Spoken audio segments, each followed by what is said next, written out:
ditularkan melalui genting tikus, kita menyebut penyakit genting tikus. Gejala awal dari leptospirosis biasanya adalah batuk kering, demam, sakit kepala, mual, muntah, kadang diare, demam menggigil, dan paling spesifik khas adalah nyeri otot pada betis.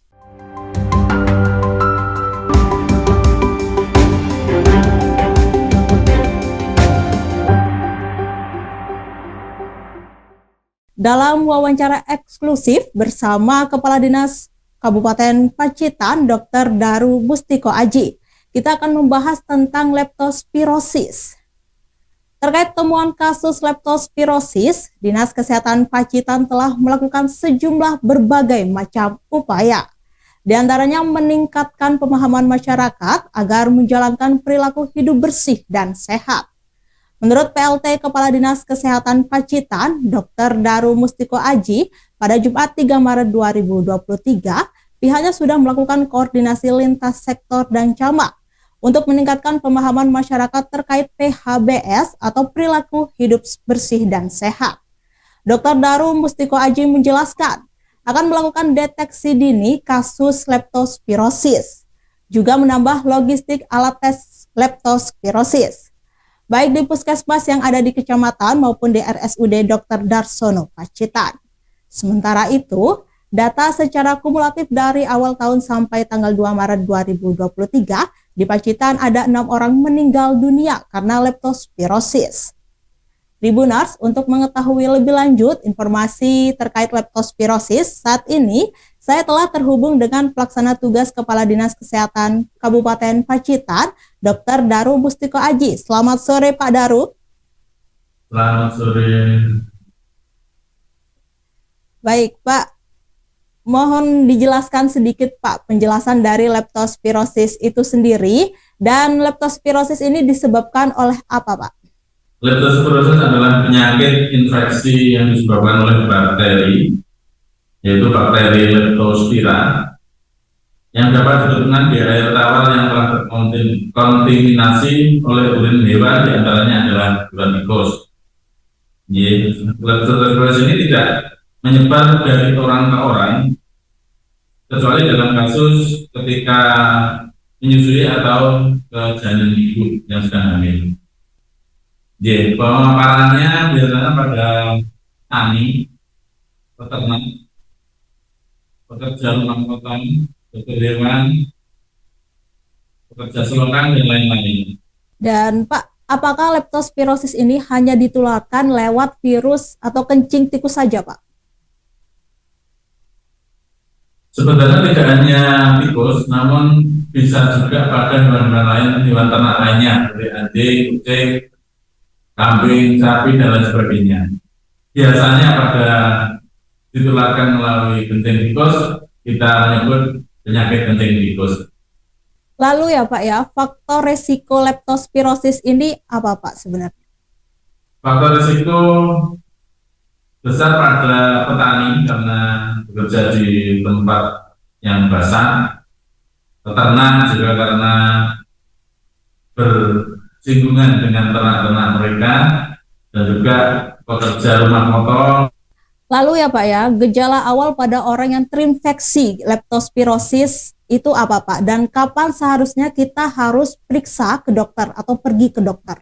Gejala awal dari leptospirosis biasanya adalah batuk kering, demam, sakit kepala, mual, muntah, kadang diare, demam menggigil, dan paling spesifik khas adalah nyeri otot pada betis.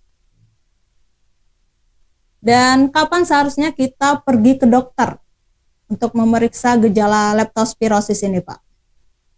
Ya, kalau untuk orang-orang yang mempunyai risiko besar dengan gejala-gejala yang tadi saya sebutkan, harusnya sudah sedini mungkin menghubungi tenaga kesehatan yang ada di yang terdekat. Pak, ini kan juga untuk mengetahui terkena leptospirosis ya Pak ya, gejala leptospirosis ini juga menggunakan alat tes leptospirosis ya Pak ya? Untuk tesnya kita menggunakan RDT ini, Rapid Diagnostic Test, Artinya tes cepat leptospirosis, ada alatnya. Lalu Pak, bagaimana pencegahan dari leptospirosis itu sendiri Pak? Untuk faktor pencegahan yang jelas adanya kebersihan dari masing-masing perorangan di wilayah masing-masing. Artinya perilaku hidup bersih dan sehat adalah upaya yang paling bagus sehingga tidak tertular leptospirosis.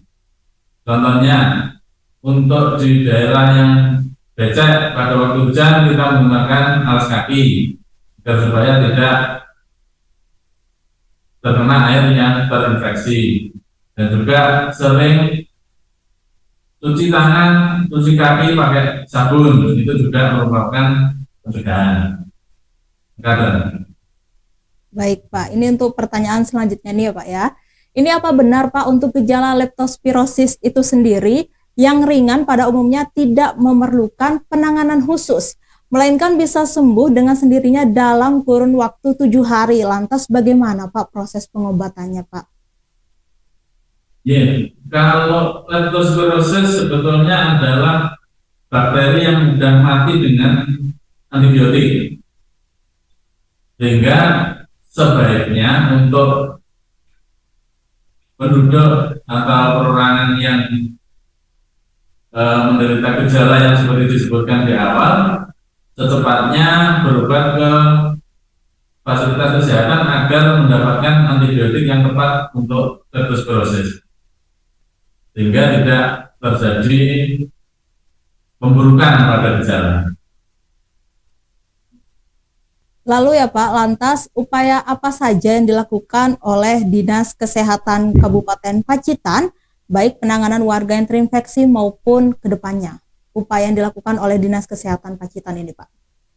Kami sudah melakukan penyelidikan epidemiologi pada puskesmas dan rumah sakit untuk daerah-daerah yang terjadi kejadian infeksi leptospirosis. Kemudian kita juga melakukan refreshing pada petugas puskesmas, juga penguatan surveillance leptospirosis, kemudian koordinasi lintas sektor dalam rangka deteksi dini atau kewaspadaan dini terhadap kasus, dan juga koordinasi lintas sektor dalam rangka pengendalian hewan tikus.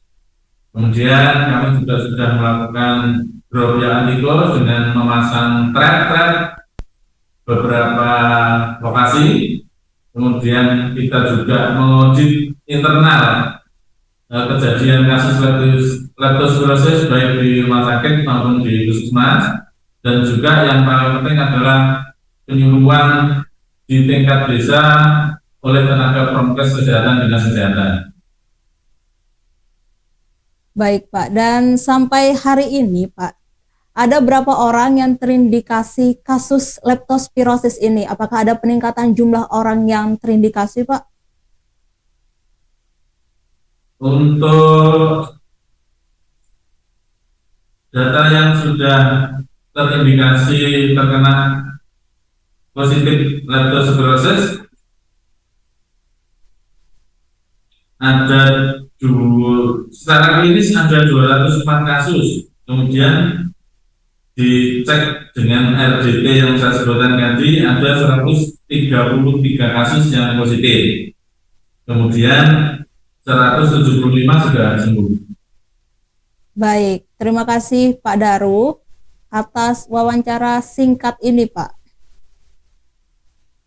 Sama-sama Mbak. Iya. Baik Tribuners, itulah tadi wawancara eksklusif bersama Kepala Dinas Kabupaten Pacitan, Dr. Daru Bustiko Aji. Saya Septiana Cahyadea Kasaputri, pamit undur diri dan sampai jumpa.